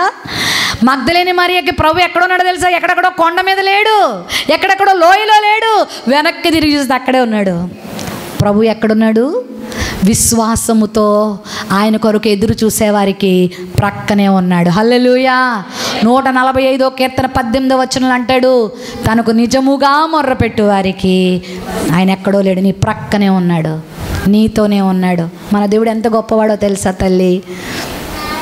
యుగ సమాప్తి వరకు నేను నీకు తోడుగా ఉన్నాను. తోడు. మీరు పాలల్లో తోడేస్తారా? ఇప్పుడు వేస్తున్నారా? మర్చిపోయారాగా అన్నీ. ఏంటి జెర్సీ, తర్వాత అమూల్, ఆరోగ్య ఇంక హెరిటేజ్ పెరుగు డబ్బాలు వచ్చేసినాయి కదా. పల్లెటూరు వాళ్ళు మీ చక్కగా గేదెలు అన్నీ దొరుకుతాయి. మీరు చక్కని పెరుగు మాలాంటి వాళ్ళకంటే దొరకవు. మేము అలాంటివి ఆశ్రయించాలి. చక్కగా చెయ్యండి అలాంటి. ఇన్ని పాలల్లో తోడు ఎంత వేస్తారో? అమ్మమ్మలు నాన్నమ్మలు వేసేవారు కదా. ఎంత వేస్తారు? ఇప్పటికీ మా ఇళ్లలో మా అమ్మగారు వేస్తుంది, మా ఇంట్లో మా అత్తగారు వేస్తారు. చక్కగా అప్పుడప్పుడు వీలు ఉన్నప్పుడు ఇంట్లో తోడు పెట్టుకుని పెరుగుని తింటాం. అందుకే ఆరోగ్యం వస్తుంది. కొంచెం ఇళ్లల్లో ఆహారం తింటే ఆరోగ్యం వస్తుంది. కానీ దొరుకుతున్నాయి కదా అని బయట తినేయద్దు. ఇంట్లో చేసుకోండి, ఇంట్లో తినండి. మరి ముఖ్యంగా స్త్రీలు బద్ధకస్తులుగా ఉండకండి. ఎబ్రీ స్త్రీలు ఎలాంటి వాళ్ళంట చెప్పండి? ఎలా ఉండాలా? చురుగ్గా ఉండాలా? ఏమండి బుక్ చేసేయండి. పిల్లలు బుక్ చేసారా? జొమాటో. మీకు జొమాటోలు ఉన్నాయా? ఇక లేవా? బతికారా? ఉన్నాయంట.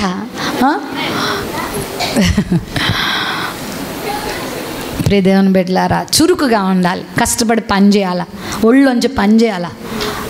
ఇదివరకు రుబ్బాలంటే ఏంటి ఒళ్ళంతా తిరిగేది కదా. ఏంటి రుబ్రోలు పెట్టి నేను కూడా, మా అమ్మ కూడా నన్ను కూడా రుబ్బిచ్చేది. పనులని నేర్పించింది నాకు తెలుసా. మీరు స్త్రీలందరూ 31 సామెతల గ్రంథం కంటత పెట్టి అమ్మగారికి అప్పగించండి. ఎప్పుడు అప్పగించుకుంటారో నాకు తెలియదు కానీ 10వ వచనం నుండి, గుణవతి అయిన భార్య దొరుకుట అరుదు. ఒక ఆయన అదురు అని చదివాడంట. పాపం కంగారులో నిజమే కొంతమంది భార్యలు అదరగొట్టేస్తా ఉంటారు. అయ్యో బాబాయ్ భార్యనా అనేలాగా. అరుదు, గుణవతిగా ఉండాలి. ఆ గుణవతి లక్షణాలు ఉన్నాయి అక్కడ. నాకు పెళ్ళయ్యేటప్పుడు మా అమ్మ నాతో కంటత పెట్టించి పంపించింది. అన్ని రోజు ఇప్పటికే అడుగుతుంది, రోజు చదువుతున్నావా? రోజు చదివిస్తుంది అది ఆ భాగం. ప్రతి భార్య, పెళ్ళైన ప్రతి వారు, పెళ్ళికి రెడీ అయిపోతున్న ఆడపిల్లలు కూడా పెళ్ళి ఎప్పుడు చేస్తావమ్మా అంటారు కదా. అలాంటి వాళ్ళందరికీ చదవండి. అత్తగారింట్లో ఎలా ఉండాలి, భర్తతో ఎలా ఉండాలి, పిల్లల్ని ఎలా పెంచాలి. చీకటితోనే లేచి ఇంటి వారి కొరకు ఏం సిద్ధపరుస్తుందంట? ఆహారం అంటే ఇడ్లీ, వడ, బజ్జీ గారి ఇయే కాదు.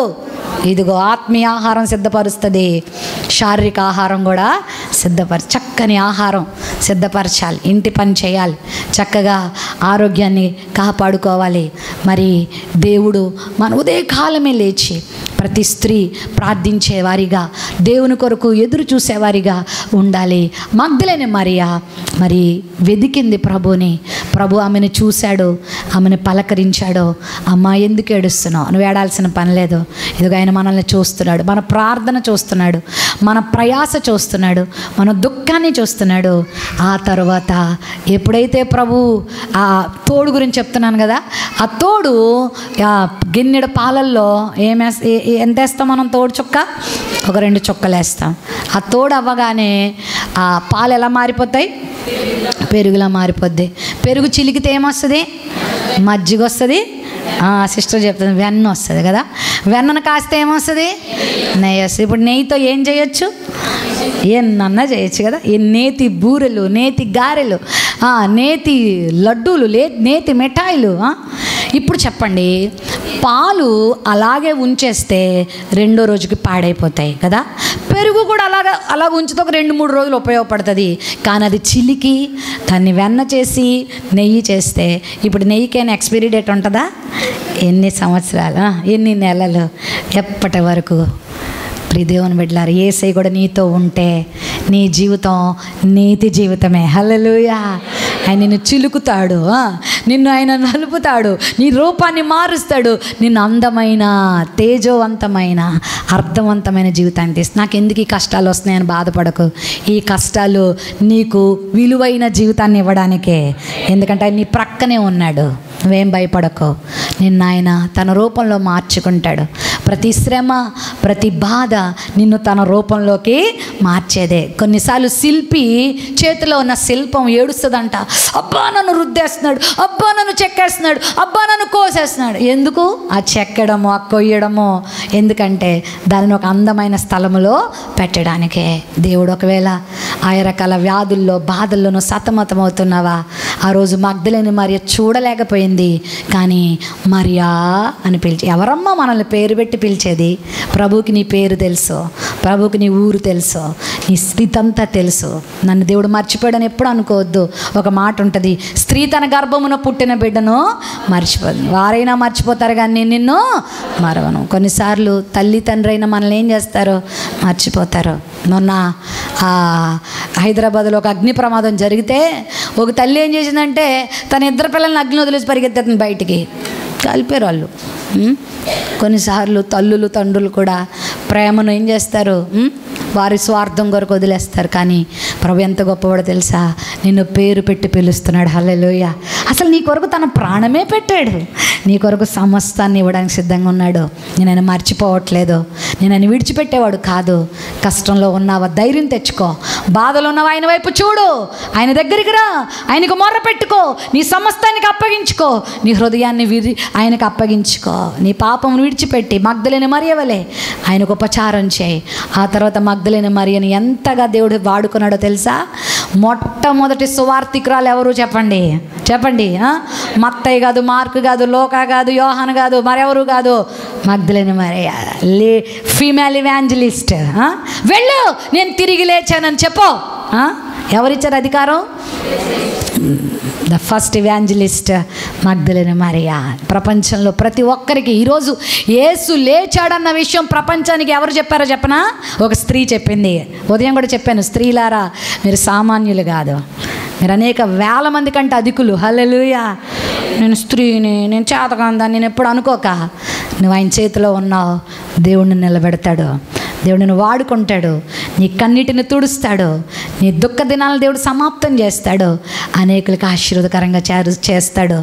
ఏ దిక్కు లేని నిన్ను, ఏ ఆసరా లేని నిన్ను, ఎవరికి అక్కర్లేని నిన్ను, కన్నీటితో ఉన్న నిన్ను రానున్న రోజులు అనేకులకు దీవెనకరంగా మార్చబోతున్నాడు. ఆమెన్. హల్లెలూయా. అన్నిట్లో ఫెయిల్ అయిపోయానని బాధపడుతున్నావా? అందరి చేత తృణీకరించబడ్డానని బాధపడుతున్నావా? నా భర్త నన్ను హింసిస్తున్నాడని బాధపడుతున్నావా? నా తల్లిదండ్రులను వదిలిపెట్టారని బాధపడుతున్నావా? అన్ని విషయాల్లో ఆరోగ్యం చెడిపోయిందని బాధపడుతున్నావా? ఎందుకు ఏడుస్తున్నావు? ఇదిగో నీ ప్రభు నీ ప్రక్కనే ఉన్నాడు, నీతోనే ఉన్నాడు. ఆయన నిన్ను విడిచిపెట్టేవాడు కాదు. ఎన్ని వాగ్దానాలు చేశాడు? నిన్ను విడువను, నిన్ను ఎడబాయను. ఆయన విడిచిపెట్టేస్తాడా? ఎప్పటికి నిన్ను విడవడు, నిన్ను మరువడు. ఆయన నీతో ఉన్నాడు, నిన్ను ప్రేమిస్తున్నాడు. ఒక తల్లి కంటే, తండ్రి కంటే. ఒక గ్రామంలో ఒక తల్లి కొడుకును జైల్లో పెట్టారు, భయంకరమైన హత్యలు పాపం చేయడంతో. తల్లి ఏడ్చింది, అయ్యా నా కొడుకుని విడిచిపెట్టమంటే ఆ తల్లి బాధ తట్టుకోలేక, నీ కొడుకుకి ఇంత డబ్బు కడితే విడిచిపెడతామన్నారు. ఆమె కట్టలేదు, అది కూలి పని చేసుకునే మనిషి, అంత డబ్బు తేలేదు. కానీ ఏం చేసింది తెలుసా? కొడుకుని రక్షించుకోవడం కోసం ఆ జైలు ఎదురుగుండానే ఒక రాళ్ల క్వారీ ఉంటే అందులో పనిచేయడం మొదలెట్టింది. రాత్రి పగలు నిద్ర లేకుండా, ఒక్క చుక్క మంచినీళ్ళు తాగకుండా, గ్లాసు మంచినీళ్ళు త్రాగితే ఒక కుప్పని నేను ఎత్తలేనేమోనని, డబ్బులు రావేమోనని మంచినీళ్ళు కూడా తాగకుండా కడుపు కాల్చుకొని కష్టపడి సంపాదించి ఆ జైలు సిబ్బంది పెట్టిన ఆ గడువులో ఒక డబ్బు తీసుకొచ్చింది. ఆశ్చర్యపోయారు జైలు వారు. కొడుకుని విడుదల చేశారు. శ్రమంతా చూశాడు, తన తల్లి తన కొరకు పడుతున్నది. ఇంత దుర్మార్గుడైన నా కోసం నా తల్లి ఇంత కష్టపడిందని. తల్లి, ఇదిగోరా నిన్ను విడిపించడానికి నా జీవితం అర్పించానని ఆ ధనం వాళ్ళకి చెల్లించి అక్కడ కుప్ప కూలిపోయింది. రక్తం కక్కుతూ ఆ పిల్లగాడు పరిగెత్తుకొని వచ్చి తల్లిని ఒళ్ళో పెట్టుకొని, అమ్మ నా కోసం ఇంత ప్రేమ చూపించావు. అప్పుడు ఆ తల్లి అంది, నేను తప్ప ఇంకా నీ కొరకు ఆలోచించేవాళ్ళు ఎవరు లేరు నాన్న, ఇక నుంచి నీతిగా బ్రతుకంది. ఇది ఒక తల్లి ప్రేమ కదా. ఒక తల్లే తన కొడుకు కోసం అంత అహర్నిశలు ప్రయాసపడి తన కొడుకును బ్రతికించుకుంటే, మరి నా యేసయ్య మనందరి కోసం కల్వరి సిలువ ఎక్కలేదా? నిందలు పడలేదా? అవమానాలు భరించలేదా? నీకోసం ముళ్ళ కిరీటం పొందలేదా? వస్త్రహీనుడు అవ్వలేదా? ఆ గొల్గతా కొండ ఇజ్రాయెల్ దేశం వెళ్ళినప్పుడు వయా డొలరిసా చూశాను నేను. 14 స్టేషన్లు, 14 స్థలాల్లో ప్రభు కుప్పకూలిపోయిన ప్రాంతాలు చూశాను. నీకోసం నా కోసం ఆ కల్వరి సిలువలో శ్రమ అంతా అనుభవించాడు.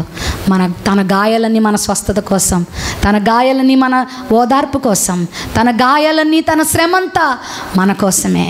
ఎవరూ లేరని ఎప్పుడు బాధపడక, నీతో ఎవరున్నారు? నీతో ఎవరున్నారో? సిలువ వేయబడిన యేసయ్య ఎప్పుడు నీతో ఉన్నాడు? ఎప్పటి వరకు ఉంటాడు? 2025 వరకు ఉంటాడా? 2030 వరకు ఉంటాడా? ఈ యుగ సమాప్తి వరకు, ఈ భూమి అంతం అయ్యేంత వరకు నీతో ఉంటాడు. ఆ తర్వాత నిన్ను తనతో ఉంచుకుంటాడు. హల్లెలూయా. నిన్ను మరవడు. చూడబోతున్నావు శ్రేష్టమైన కార్యాలు. అయిపోయింది, ప్రభువు లేడు నా జీవితంలో అనుకుని ఏడ్చిన మగ్దలేనే మరియను దేవుడు ఒక ఉన్నత స్థితికి తీసుకెళ్ళాడు. ఈరోజు మొదలుకొని నీ స్థితిని దేవుడు మార్చబోతున్నాడు. హల్లెలూయా. తన దర్శనం నీకు ఇస్తాడు. తన చేతితో నిన్ను పట్టుకుంటాడు. నిన్ను అనేక శిఖరాలకు తీసుకెళ్తాడు. నీకు జవాబిస్తాడు, నీకు ఓదార్పిస్తాడు, నీకు స్వస్థత ఇస్తాడు, నీ స్థితిని మారుస్తాడు, నీ గతిని మారుస్తాడు. తలలు వంచండి, ప్రార్థన చేసుకుందాం. గొప్ప దేవుని కలిగి ఉన్న మనం ప్రభు వైపు మన చేతులెత్తుదాం. ప్రభువా, అమ్మా ఎందుకు ఏడుస్తున్నావు? ఈ ప్రపంచంలో మనల్ని ప్రశ్నించే వాళ్ళు ఎవ్వరు ఉండరు. ఏడిస్తే ఏడవే, ఏడిస్తే ఏడవరా, నీకు ఏడిపే తగిందని నిన్ను త్రోసివేసి వెళ్ళిపోయే సమాజంలో మనం ఉన్నాం. ఉన్నప్పుడెల్లా శ్రమలో ఉన్నప్పుడెల్లా వేడుకొందును, నన్ను కాపాడును. అవును, వేడుకొందును, నన్ను రక్షించును. ఎవరు నన్ను చేయి విడచినా యేసు చేయి విడువడు. ఎవరు నిన్ను చేయి విడచినా యేసు చేయి విడువడు. చేయి విడువడు, నీ చేయి విడువడు. చేయి విడువడు, మన చేయి విడువడు. యేసు చేయి విడువడు. నిన్ను చేయి విడువడు.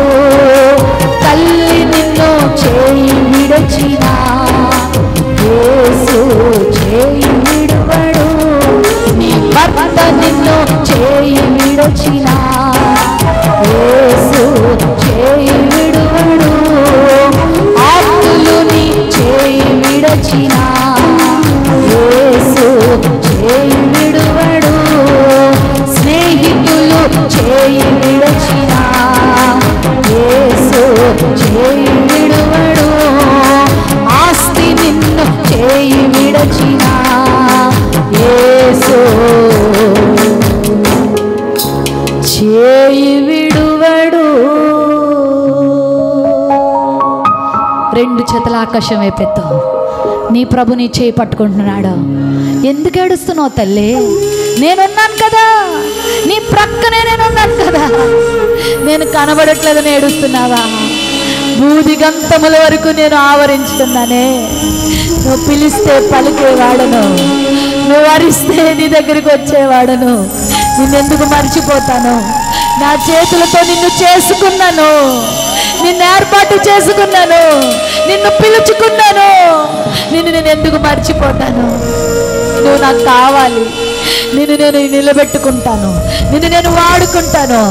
ఇదిగో అనేక మంది కళ్ళు తెరవ చేయడానికి, పునరుత్థాన సువార్తను అందించడానికి నేను నిన్ను వాడుకోబోతున్నాను. మరియా, నీ జీవితం అల్పమైందిగా ఉండబోవట్లేదు.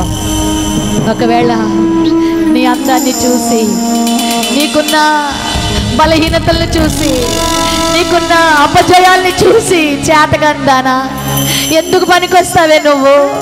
నీ జీవితం ఎందుకే అని ఒకవేళ లోకము నిన్ను మూలన పెట్టిందేమో, కానీ నీ ప్రభు నిన్ను విడిచిపెట్టేవాడు కాదు. సిగ్గుపడిన చోట నిన్ను నిలబెట్టే దేవుడు, అవమానము నొందిన చోట నీ తలెత్తే దేవుడు ఆయన. నిన్ను ధైర్యముతో నడిపించే దేవుడు. తమ దేవుని ఎరుగువారు గొప్ప కార్యాలు చేస్తారంట. నీ ద్వారా దేవుడు ఈ రాజవోలు ప్రాంతంలోనే కాదు, ఈ ఆంధ్రప్రదేశ్లో గొప్ప కార్యాలు చేయబోతున్నాడు. నీ కుటుంబాన్ని దేవుడు వాడుకోబోతున్నాడు, నిన్ను దేవుడు వాడుకోబోతున్నాడు. నీ ఉద్యోగాన్ని, నీ వ్యాపారాన్ని, నీ చదువును, నీ బిడ్డలను దేవుడు వాడుకోబోతున్నాడు. నేను నిలబెట్టి అనేకులకు దీవెనకరంగా ఉంచబోతున్నా. అమ్మగారు, ఉదయం నుండి నేను దేవుని వర్తమానం వింటూ వచ్చాను. ఇదిగో నా జీవితాన్ని నా ప్రభు చేతికి అప్పగిస్తున్నాను. నా ప్రభుకి ఇష్టమైన పాత్రగా నేను ఉండాలనుకుంటున్నా. ఆయన ద్వారా ఓదార్పు పొంది